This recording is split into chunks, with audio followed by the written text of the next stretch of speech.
Assalamualaikum warahmatullahi wabarakatuh. Selamat pagi semuanya. Salam sejahtera untuk kita semuanya.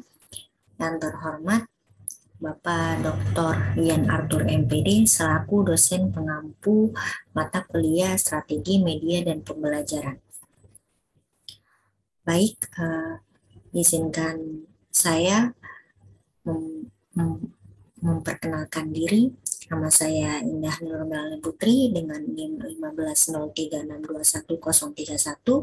Saya di sini akan mempresentasikan hasil pengerjaan ujian tengah semester mata kuliah Strategi Media dan Pembelajaran Universitas Negeri Jakarta.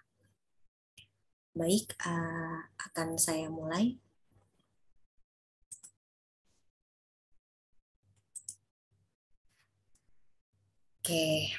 Welcome to my presentation. UTS Strategi dan Media Pembelajaran yang dikerjakan oleh saya sendiri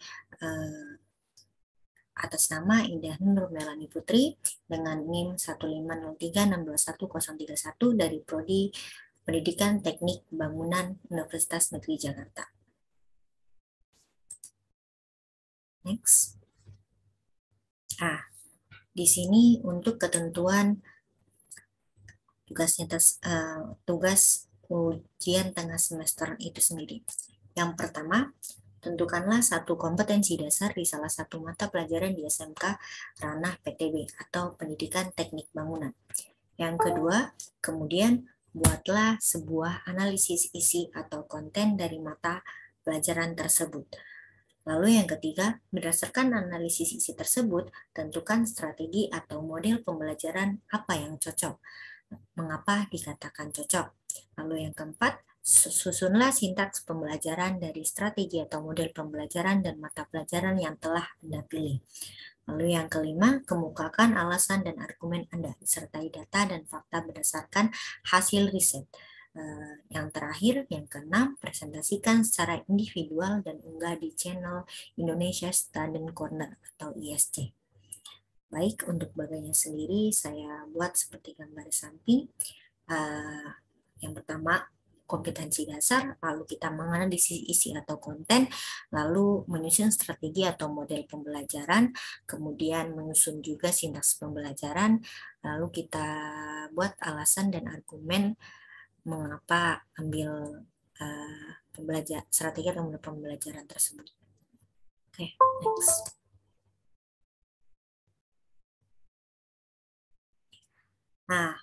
Oke, kita lanjut ke ketentuan yang pertama. Kompetensi dasar yang diambil, yaitu kompetensi dasar 3.9, menerapkan prosedur pekerjaan konstruksi tanah pada mata pelajaran konstruksi tanah.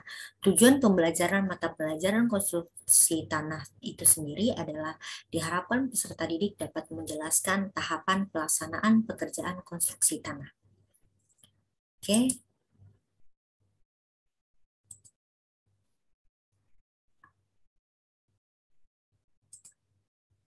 Yang kedua, analisis isi atau konten.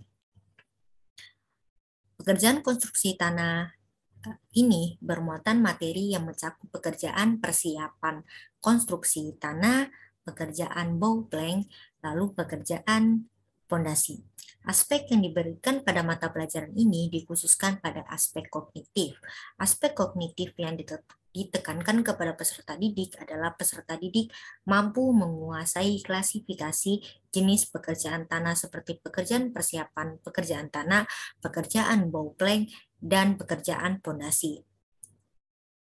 Lalu permasalahan yang sering dialami oleh sebagian peserta didik adalah pada bagian perencanaan atau tahapan dalam pembuatan atau pemasangan bowplank dan pekerjaan pondasi. Peserta didik di sini sering kebingungan dalam memahami detail dari perencanaan pembuatan dalam pekerjaan konstruksi tanah. Hal tersebut disebabkan banyak peserta didik yang masih belum paham dan mengerti bagian-bagian dari konstruksi tanah beserta fungsinya, peletakan bowplank yang benar, pekerjaan pondasi yang benar, dan mengimajinasikan pembuatan dalam pekerjaan tanah. Sehingga Banyak peserta didik banyak yang salah dalam merencanakan pekerjaan konstruksi tanah yang dilakukan di luar prosedur dan bahkan terlihat seperti asal-asalan dalam mengerjakannya.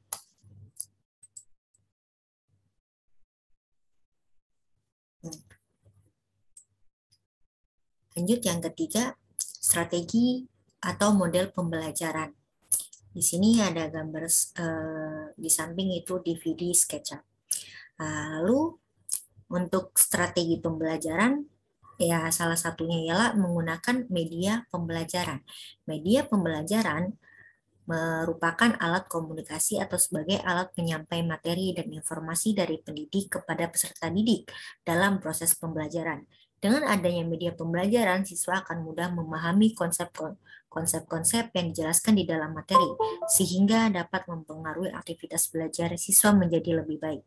Pada mata pelajaran dasar-dasar konstruksi bangunan dan teknik pengukuran tanah KD kompetensi dasar 3.9 pada buku ajar teknik struktur bangunan adalah menerapkan prosedur pengerjaan konstruksi tanah dengan media pembelajaran animasi 3D SketchUp menggunakan model pembelajaran problem based learning atau pembelajaran berbasis masalah. Media pembelajaran sebagai alat bantu dalam pembelajaran, media yang cocok untuk digunakan dalam permasalahan tersebut ialah media animasi 3D SketchUp. Dikarenakan animasi 3D SketchUp merupakan media pembelajaran yang cara penyampaian materinya lebih mudah diterima oleh peserta didik. Animasi 3D SketchUp tersebut juga dapat menarik minat peserta didik dalam mempelajari materi atau informasi lebih dalam. Karena media 3D SketchUp tersebut dapat menarik peserta didik dengan tampilan-tampilan yang menarik dan unik. Selain itu, media pembelajaran berupa animasi 3D membantu peserta didik dalam membayangkan atau mengimajinasikan bentuk pekerjaan konstruksi tanah yang abstrak menjadi lebih mudah. Dan dengan menggunakan model pembelajaran PBL atau pembelajaran berbasis masalah, berpotensi untuk melatih siswa dalam berpikir kreatif, bekerja dengan kelompok untuk mendapatkan solusi dari permasalahan, serta dapat meningkatkan rasa ingin tahu siswa saat pembelajaran. Dan ini merupakan strategi model pembelajaran yang cocok untuk diterapkan di KD tersebut.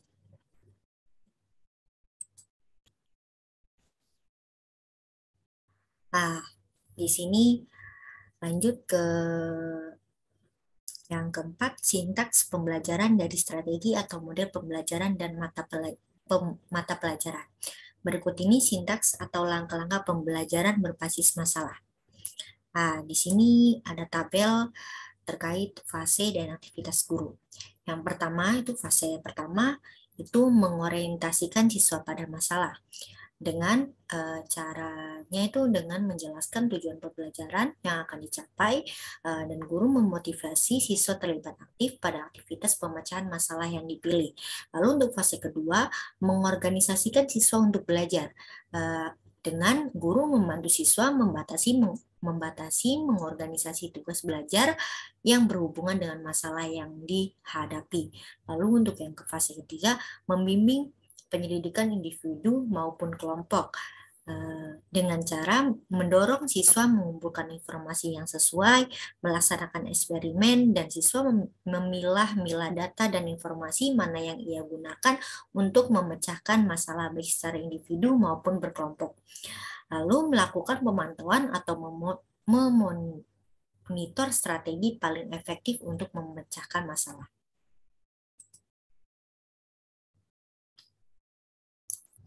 Lanjut yang ke fase keempat, itu mengembangkan dan menyajikan hasil karya.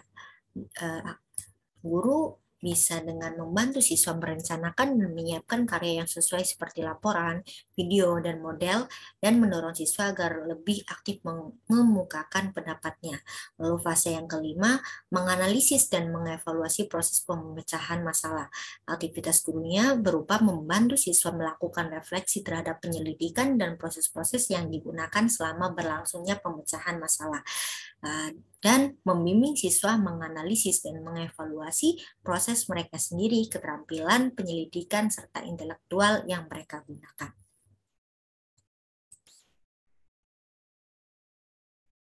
Nah, alasan dan argumen disertai data dan fakta berdasarkan hasil riset. Problem-based learning adalah menciptakan lingkungan belajar yang mengarah pada permasalahan sehari-hari. Model pembelajaran PBL berpotensi untuk melatih siswa dalam berpikir kreatif, bekerja dengan kelompok untuk mendapatkan solusi dari permasalahan. Masalah yang diberikan ini digunakan untuk meningkatkan rasa ingin tahu siswa saat pembelajaran. Lalu, media pembelajaran menurut Sales dan Licey pada tahun 1999 yang ditulis dalam jurnal Setiawan tahun 2018 adalah segala sesuatu yang dapat digunakan untuk menyalurkan pesan berupa materi pembelajaran mencakup film, televisi, radio, dan sebagainya dari pengajar ke peserta didik sehingga dapat merangsang pikiran, perasaan, perhatian, dan minat serta perhatian peserta didik sehingga proses belajar mengajar dapat berjalan dengan baik.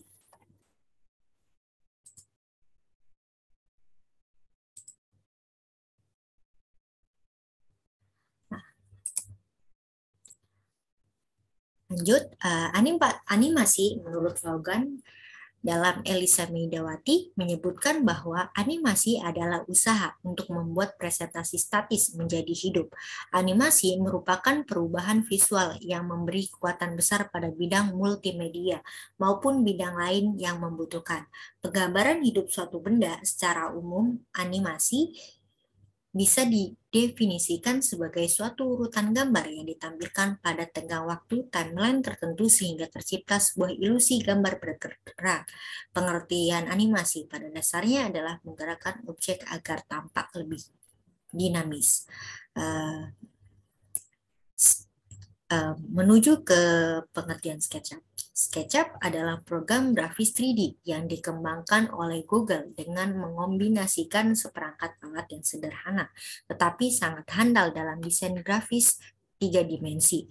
Adapun tahapan-tahapan penggunaan animasi 3D SketchUp sebagai media pembelajaran saat digunakan dalam proses pembelajaran diantaranya. Yang pertama, memastikan tempat mengajar, yaitu tempat dalam pembelajaran mendukung penggunaan media animasi 3D SketchUp. Yang kedua, mempersiapkan alat untuk media animasi 3D SketchUp berupa proyektor dan laptop. Lalu yang ketiga, membuka file berupa video dengan format MP4 pada laptop. Lalu yang keempat, memberikan tugas dengan media animasi 3D SketchUp sebagai alat atau bahan materi tugas yang diberikan ke peserta didik. Yang kelima, mengarahkan siswa untuk belajar mandiri dengan menggunakan media animasi 3D SketchUp. Yang keenam, menjelaskan materi yang ada pada media pembelajaran. Nah, lanjut ke alasan dan argumen berdasarkan riset penelitian yang saya temukan.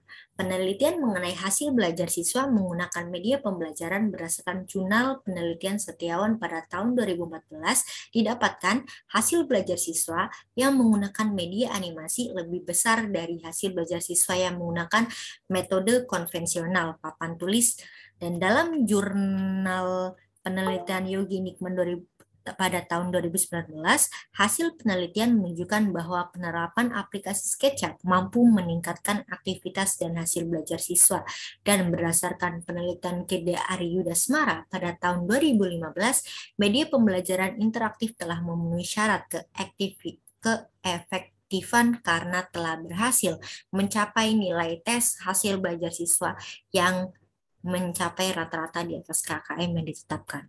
Berdasarkan jurnal penelitian Nilam Krisdayanti pada tahun 2017, hasil pengembangan produk media pembelajaran berupa 9 video animasi yang disajikan penilaian dari dosen ahli materi terhadap media pembelajaran dikategorikan sangat layak. Dan berdasarkan jurnal penelitian Evi Maya Stefani 2015, hasil penelitian berada dalam kategori sangat baik, sehingga media pembelajaran layak digunakan dalam pembelajaran.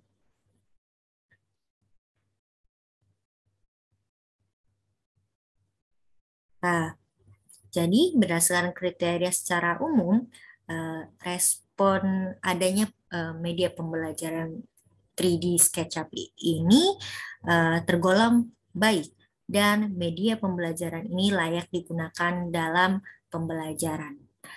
Eh,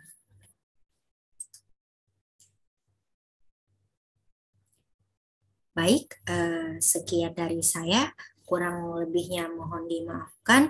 Wabillahi taufiq wal hidayah. Wassalamualaikum warahmatullahi wabarakatuh. Terima kasih.